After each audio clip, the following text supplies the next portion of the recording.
Hey everybody, Jimmy here with the Triple C Collective on Anime Any Day, Star Wars Visions. Now today we have the seventh studio to do an episode for Star Wars Visions, which is Geno Studio.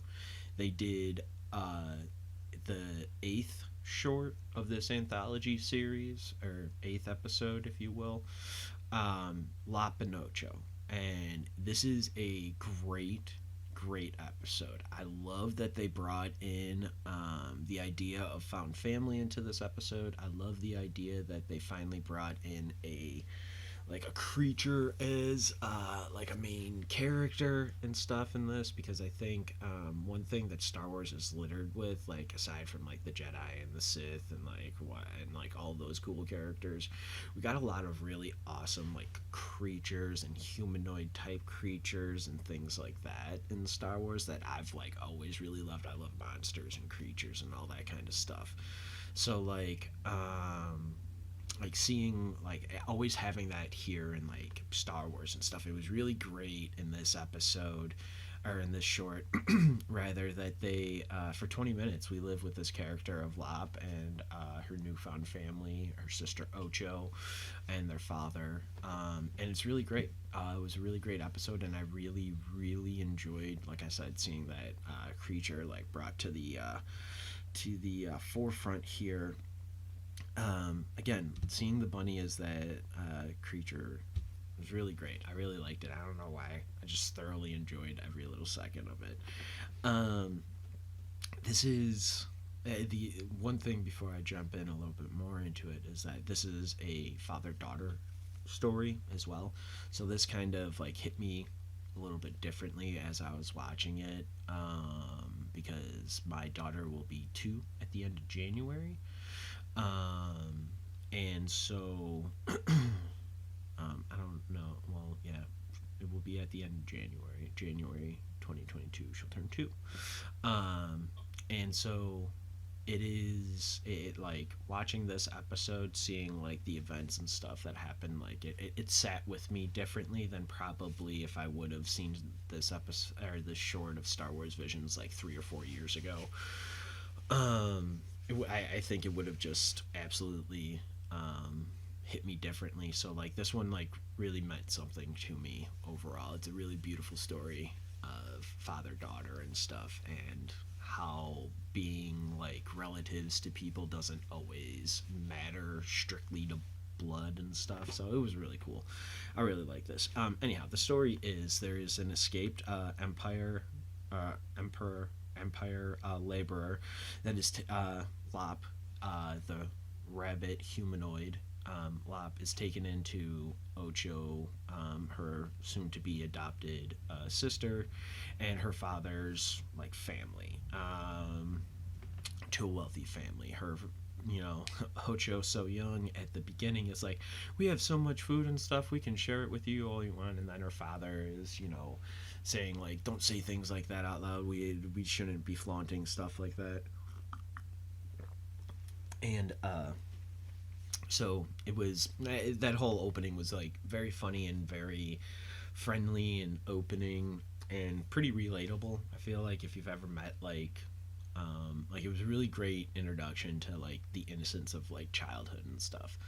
Um, then we get a 7 year jump in this short, and the Empire is like full on into this planet, into the city. It's taking all of its resources and stuff.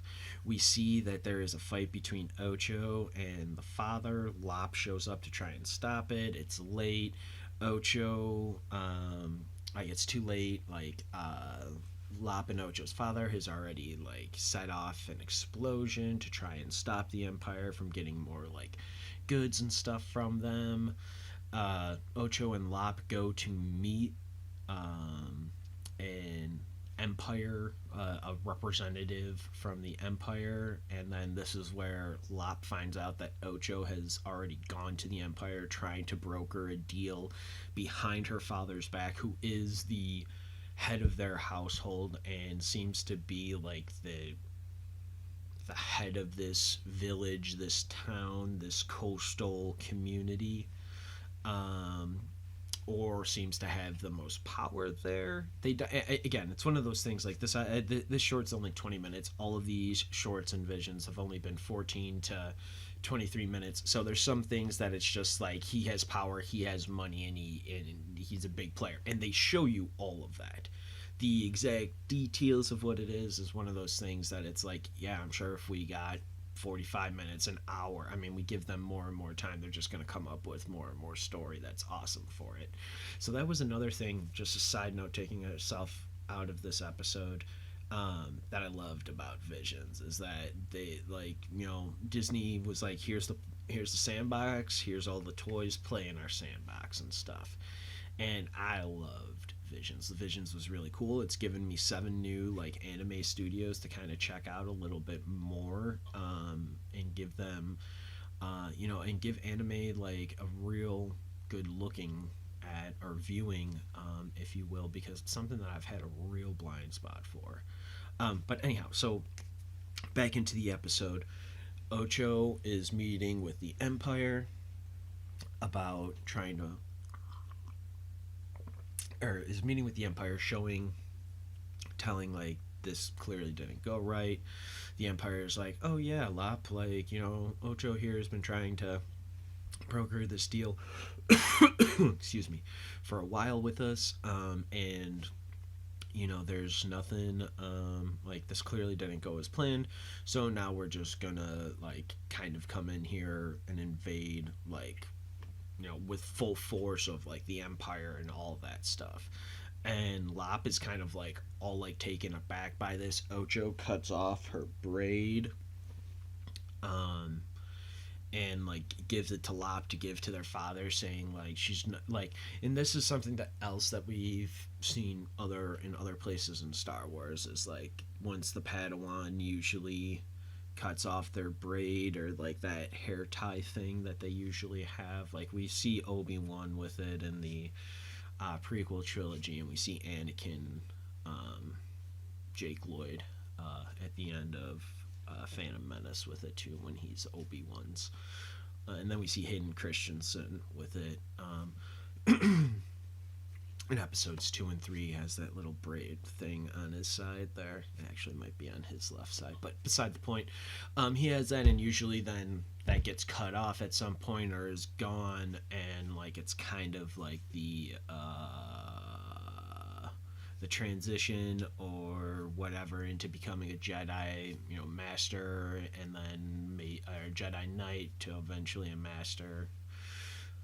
In this sense, it's showing that Ocho is no longer like the, I don't want to say servant of her father, but like she's no longer with her father under her father's like control or rule. She is now going on her own path to become her own person, and the meaning is still the same there for that. And again, it's one of those things that I've really liked all throughout Visions. All of this stuff, excuse me, all of these Visions episodes have all like keep going back and like pulling from random different things throughout the entire Skywalker saga, and even some of the spin-offs, the Star Wars stories, you know, Rogue One and Solo, like they've even pulled like little bits and stuff. I mean, I really only noticed from Rogue One that they pulled it, and it was Donnie Yen's character, I am one with the Force is with me, that saying that we saw in TOB1 actually. But back to Studio Geno and Lop and Ocho. So after this, Lop leaves Ocho as Ocho is forever, or maybe not forever, but for now a part of the Empire, like getting dressed up in their garb and everything like that. Lop runs back, sees her father. Father's men, like most of his like army or people, protectors, whatever, all seem to be pretty much gone, and have abandoned him, with only a few staying around. He even calls them cowards as such, and it is so kind of heart-wrenching, you know, really, it is. But this is like probably my favorite part of the episode then, is when we hear he hands off his family heirloom to Lop, his adopted daughter, that he originally, like, if we remember back to the beginning of the episode, it's not that he was a cruel man, like, I don't want any more kids. He was just like, I can't take it. Like, he was just like, no, we shouldn't take her in. He was kind of hesitant at first. And then Ocho was being so, like, friendly and bringing in and stuff, and was like, no, Dad, it's fine. She'll just live with us, and we'll be able to feed her, and she'll be my sister, and it'll be great. And like the dad eventually like agrees to it, because he even says, he's like, if I didn't do it, it would bring like shame to our family and stuff, and I'm not gonna do that. So it's all really great. It's all really awesome. I loved it. And so here during this is where the father, is where Lop's adopted father, gives her Lop his family heirloom, which is a lightsaber. And it's this, like, they go through this great, like, they look at this artwork that's up on the wall that kind of like comes to life and becomes this like mystical, almost like Force Awakening kind of like mystical thing. It's the only way I can describe it. You gotta watch it. Visually, it's breathtaking. It's such a cool visual and stuff to see happening here again. This Geno Studio episode, Lop and Ocho, like the look, the character design and stuff. Like I've got I really liked it. I liked it a lot. So Lop takes the lightsaber. Lop and her father then go confront Ocho. Lop brings out Ocho, takes out her father's other good eye, because her father the whole time is missing an eye, and he has like a, I don't know, some weird scar, like cross scar, two lines intersecting, like scar on his one eye.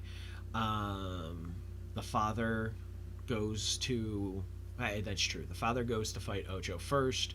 Lop then follows much later, and when because there's an explosion of some kind, and the Lop gets to the fight between her father and Ocho right before Ocho takes out her father's last good eye, and then it's at this point where Lop like defends her father, stops Ocho from getting like a final kill on him, or a final kill shot on him basically, and they fight. Lop takes out the lightsaber and starts wielding it, and it's pretty great.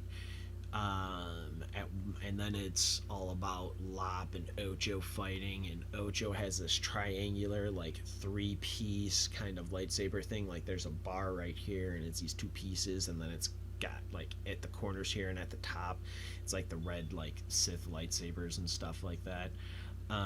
So all of that is just fantastic. I love it all. It's all great. And eventually Lop breaks off one of the bottom portion, like the bottom bar, to Ocho's like weapon, and then Ocho just has like the two weapons in her hand like that, and they're still fighting and battling, and it's great. It's awesome. It's so cool. And at one point Lop gets knocked down and uses the Force and like grabs her father's like Raphael from the Teenage Mutant Ninja Turtles like psi type weapon, and it's really great. She like uses Force, defends herself against Ocho's thing, and then just like cuts Ocho like with an X across the chest. Ocho falls off, we assume to her death, but then slowly but surely there is an Empire like ship that she fell onto, and she's going off, and then poof, she's gone. And we see Lop collecting their broken droid that was trying to show a picture of their family when they first met, trying to be like, remember this time we loved each other, we were a family. And then the episode just kind of ends like she gathers everything. When I say she, I mean Lop gathers like the droid and everything, and then just kind of gets up and walks, we assume, towards her father and stuff, because he's still alive. And episode just ends, and cool stuff. Like everything about, so I loved Visions. I loved all of the episodes that were given to us by, or all of the shorts given to us by all seven studios. Um, my two things about Visions is one, I almost wonder why they didn't bring in two other studios to do the other two episodes. I'm not complaining. I'm not saying Sign Saru and Trigger didn't deserve getting two episodes for each of those, but I almost wonder why they didn't do that. And then, actually, you know what? Hold on. I'll save that for a little bit at the end. Um, a filmmaker focus for this was also really cool. They talk about how all the backgrounds in this short are all hand painted, which I love. I love hand painted backgrounds in any kind of cartoon or animation. If people do it, animation, cartoons, whatever. Any kind of hand painted backgrounds, like for me, usually just like pop and stick out and add another layer of beauty that's usually lost in other kinds of designs and stuff. And I don't know, I really liked it. So that was something that, like, in the filmmaker focus, they in the extras of like Visions, they do one for every single episode. They specifically talk about like how they wanted all of the backgrounds in this episode to be hand painted and stuff like that, and then put and then digitized and all of that stuff. I always thought that that was really cool. Another thing that they talked about was the idea of passing down family traditions, which is something that I've never really um, given much thought of in Star Wars, but it's totally all over the place. The idea of like a master and a Padawan, and then Vader passing down his Jedi powers to Luke, Leia passing it down to Kylo, and everything like that, and so on. So like the idea, like I don't know if I've always just kind of like put that idea to the back of my head because maybe it was so there, but I don't know, it was one of those things where the idea that they wanted to talk about passing down traditions and how you can pass them down like untraditionally as well, because we get that, we get the, you know, father passing it down to his, who he calls his daughter, despite her being, you know, not a blood relative, which is so important to Ocho being like, I'm the next lead in this episode. I'm the next leader of the house and stuff. She says it like 3 or 4 times, like I'm the next leader of this household. So like these decisions should fall on me and stuff.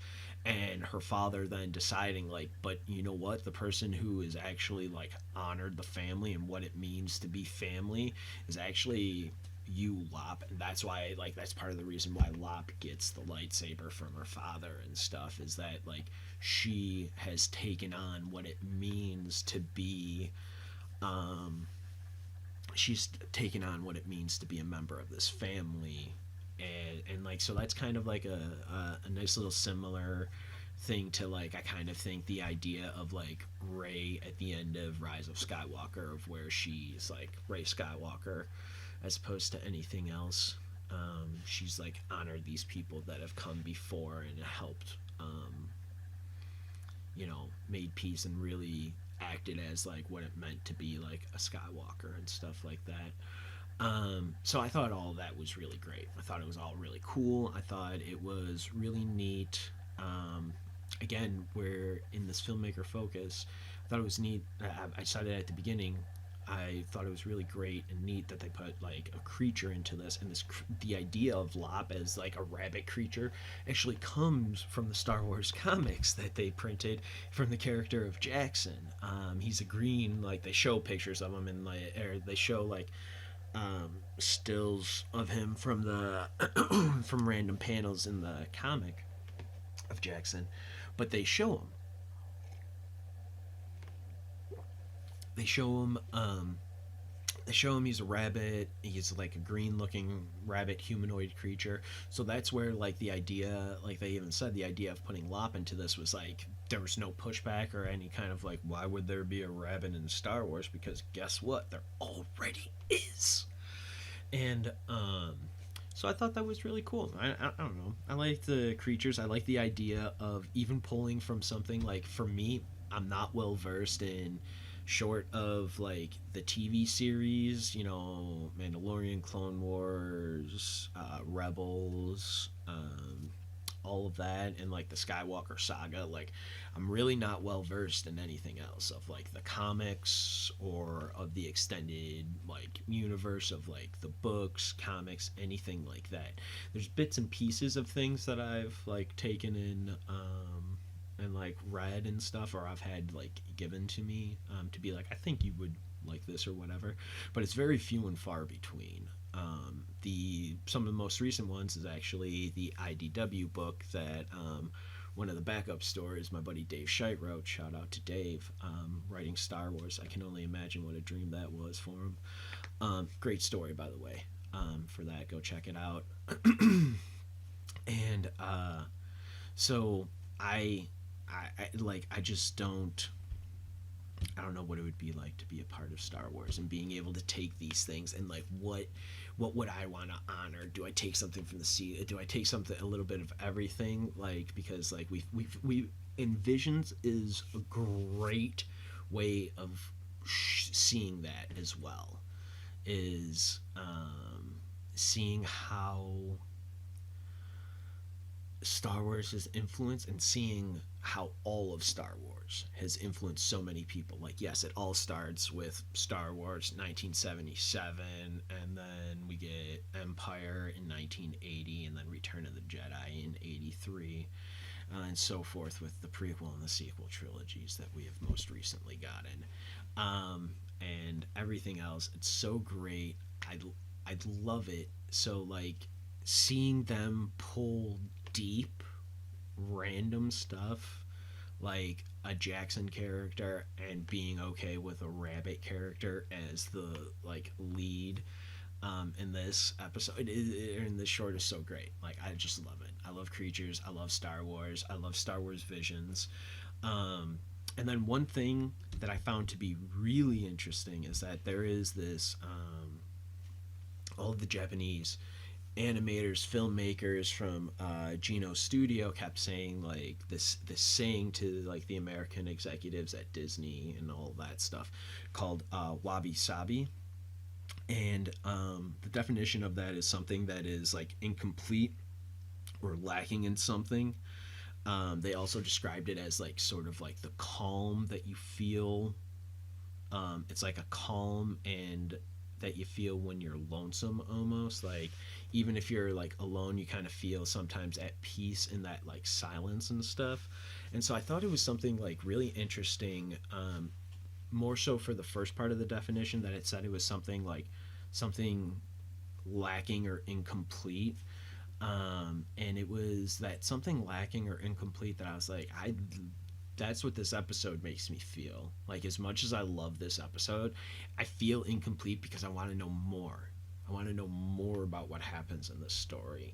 And that brings me to like the final thing about Star Wars Visions is like what I was talking about a little bit before this is like for Star Wars Visions. I wonder why two studios got to do 2 episodes instead of them doing just 9 different studios doing 9 different episodes. And for this season, and my next thing is like I would really hope that they do a season 2 or a second series, a second anthology, whatever they want to call it. I hope they do another thing of Visions. Now my thing with that is I'm really torn, because I loved being introduced to these 7 studios. They've done some really great stuff from like just checking out little things and stuff of it that have made me really interested in checking out these other works by these studios. And so the last thing I will say here about Star Wars Visions is that with a second series or a second season or a second go around, I'm really torn.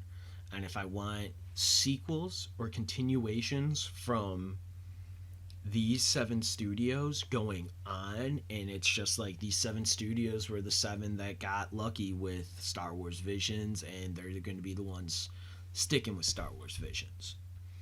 So I'm torn between that, because I would like to see virtually a continuation of every single one of these from all of these studios, for better or worse, whether it's I love the music, I love the design, I just love the story, all of it.